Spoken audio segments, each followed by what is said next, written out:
Жаңа Қазақстанның болашағы жарқын болу үшін сайлауда дауыс берейік.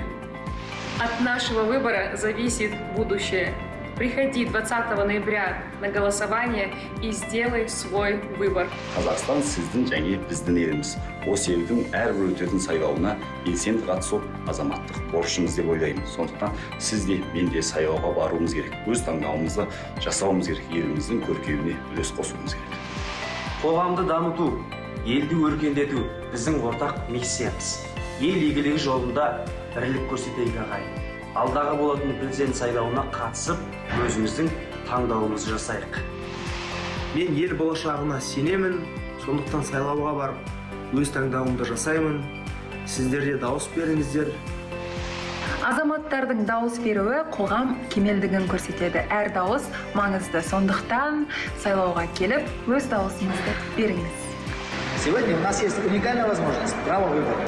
От нашего выбора зависит будущее Казахстана. Қазақстан өте маңызды кезеңге қадам басқалы тұр. Президент сайлауына қатысу ел ертеңін қалыптастырудың негізі. Выборы президента наши, с одной стороны. И я призываю всех идти на выборы. Идите, молодежь, и голосуйте, потому что наш выбор очень важен, и мы строим нашу страну вместе. Бұл таңдау еркіндігі, бұл бізге берілген мүмкіндік. Балаларымыздың келешегі үшін дауыс береміз. Мен болашақта көптеген оң өзгерістер болады деп сенемін.